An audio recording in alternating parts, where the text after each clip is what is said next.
Okay. So Mercury at 68 opposed her Uranus. So her mind starts, it's in Aquarius, but it starts to get a little more radical or disruptive, which just shakes up the way she was thinking. But that shaking up in 68, surprisingly so, is at the beginning, is at the starting point of the Mercury retrograde phase. So then from 68 until 84, Mercury went direct. It went retrograde in 84, but what she thought about from 68 to 84 and how she was living and how she was thinking started to turn around in 84, and then she had to rethink all of those things and think over it again, until it got back to 2008 when Mercury went direct. Then from 2008, it starts going direct again, so it's moving forward again, but it's still tied up with the other things that are involved. And it's not totally free till 2505 when it starts going beyond, when it finishes the completion point. But as it's going through this period, it hits the Uranus, goes forward, goes up, and then it will oppose the Pluto. So that was that happened. I didn't have the dates. No, I don't have the dates on here. It opposed to Pluto. Here we are. It opposes to Pluto in 79. So in 79, Mercury opposed to Pluto. Then in 84, it went stationary retrograde and came back and opposed to Pluto again in 87. So from 79 to 87, it went around the loop. It's retrograde. It's thinking back. There it is again, this confrontation again in 87 around her thinking. So I'm trying to tell her what to do, or she's trying to figure out. Then it backs up and it goes and opposes Uranus. But it opposes Uranus and then goes direct and opposes Uranus. It's all in the same time with station direct. So it's like it went back to the initial shock when she was 68. So she let go of something at 68, way of thinking. Went along and it's turned around and come back. She had come back to that way of thinking again to break free and start thinking differently, thinking more clearly again since then in 08. And it's not finished the process till 2505, where she starts going forward in her own way. And as she does, her Mercury will conjunct Venus and conjunct the Moon. So those are fairly good aspects coming in through that. So getting to her own lifestyle, her own resources, but her thoughts about what to do were around that. This is all, what am I going to do in this crazy situation? Everybody's learning out here what I'm doing. Who am I? Like, she's going to build it up in her own world.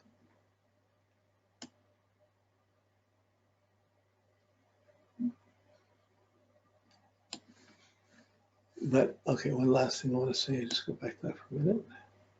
But her Mercury in her life is going through, mostly it's in the second house of resources and talents and what am I using and what's cost, what's this, and then, but the last part of life is in the third house of studying and learning. You know, so she's going to be studying more and more and learning more and more, and maybe writing, maybe teaching more and more as she gets older. Not about how she fits in. She's going to be doing this for herself. Okay, one more of these. Let's see.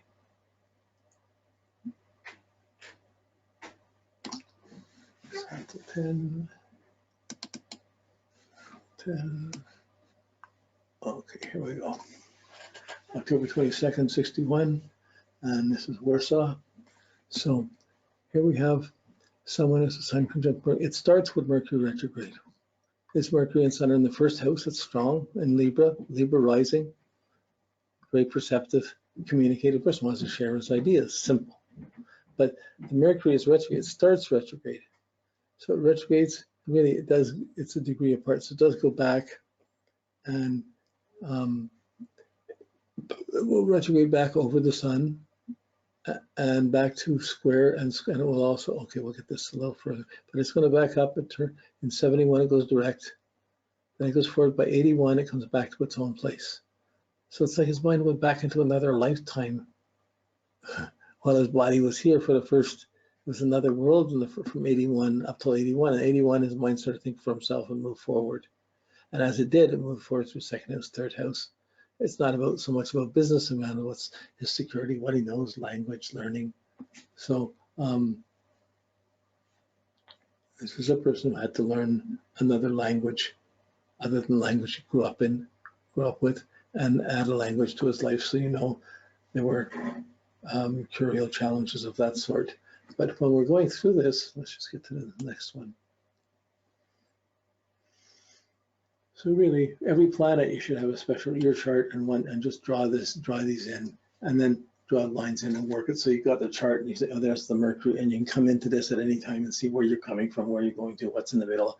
When you're in the middle of something, especially if you have something conjunct a planet, you have the hexagrams and lines you were studying, the pentens and subpentens you're studying, or they're already studied in the natal chart. Your natal position is just being accentuated, and you're thinking about them more. So those are times really worth looking deeper into these things. So we have Mercury. No, I did. Okay, it's at 29. It backs up to 22. But in backing up, I didn't put in the square to Saturn, which was 67. In 67, his Mercury conjuncted Saturn. So that would have been somewhat depressing, not so encouraging time intellectually or mentally or figuring things out. And then it went retrograde and went forward and would come back and hit that again, hit that Saturn again. It could be something with father. It's the Sun, Mercury, conjuncts the Sun, Mercury. Then it goes forward. So, okay, it's back here. Hit the Saturn, it comes back. So it was there in 67, it came back in 75. The Mercury conjunct to Saturn. So really, it's 2344, it backs up to 2220. And it's within a degree and a half. So this is really the whole time period of the stationary retrograde going direct that's tied into this Mercury to Saturn. It's I got to do this. It's serious. It's shy. It's reserved. It's not confident thinking. It's more planning thinking. Like here you have the Sun and Mercury in Libra. Someone like to bubble and talk, and you have it somewhat cautiously there. But in his chart, that is square to Saturn and Jupiter natally. So he wants to expand and learn and talk, but he also has this basic caution or pause or a reserve around that. So he knows a lot of things. He might think he has to hold back and not talk about it. And maybe some of the spiritual lessons is no, he's supposed to talk about this, and maybe he'll develop some writing. His Mercury is going through second, third house, down to the IC and fourth house. So he has a chart of personal depth and studying, not status and position. So his learning is going to be peaked in that regardless of what he's doing. Of course, Saturn will go around, planets are going around, and they're building up things out in the world while this is going on. So commitments, Saturn became a strong influence, and it came back to the Mercury in 81, and then started going forward. So as it started going forward, and it starts going forward in this thinking, it just as it's doing, it conjuncts Sun, goes forward by 81, then it conjuncts Neptune. So it conjuncts Neptune, as Mercury starts getting very imaginative, dreamy, fanciful, almost rapturous. There's an adventure of Neptune coming into effect to Mercury, and the Mercury starts dissolving some of the old restrictions or reserves. It starts loosening that up. And whether that comes through sorrow or confusion or guilt or letting go of this, it's dissolving the old, and then it goes on to Mars, where he's forced to do things. So by 91, he's having to act. He's having to put his ideas into action or act on things. The Mercury's on his Mars. There's no bad aspects to it. This is a smart factor. But against the background of the Neptune and the Saturn seriousness, this is really a highly energetic time for his ideas. And that sets the Mercury going in Scorpio and his judgments in Scorpio going through, and it sets on this further, deeper development of wanting to learn, wanting to know more. So at the end of Scorpio, it's going to square Uranus, and the inside just going to square Pluto. So those are the next ones. The square to Uranus is coming next year, 2020. So Mercury will get to the end of Scorpio, the square to Uranus. There'll be some change.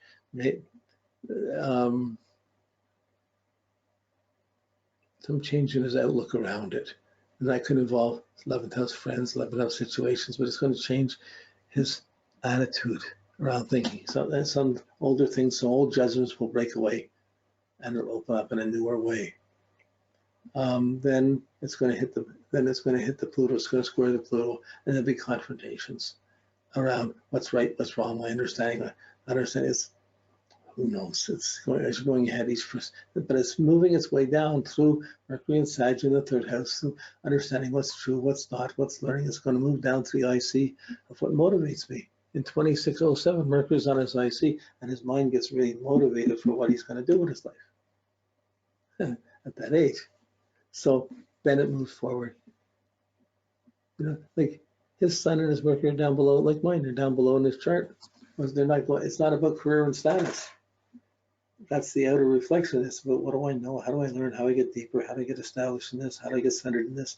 But his Sun is going that way. Mercury gets the retrograde over early, and once it's passed, it just goes straight forward all of his life.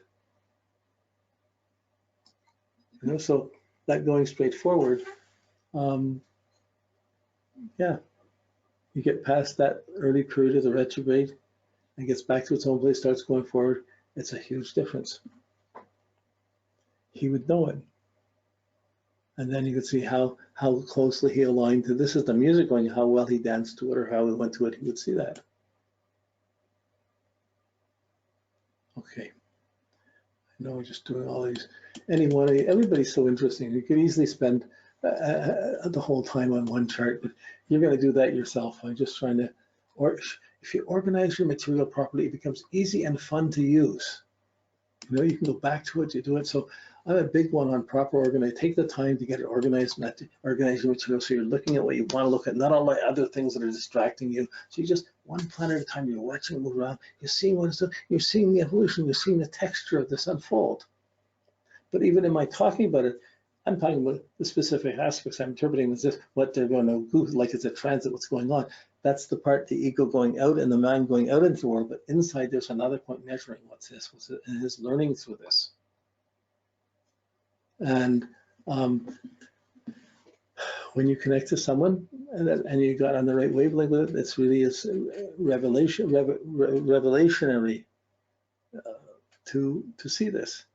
If you're trying to reach an autistic kid or someone who knows reaching, you can tune in where the Mercury's going and go, whoa, we can try this slant or these issues. This is where astrology can become really healing. It's the natal chart itself is healing, but the inner changes going on within that natal chart are incredibly useful to know. The inner biases or way of going. So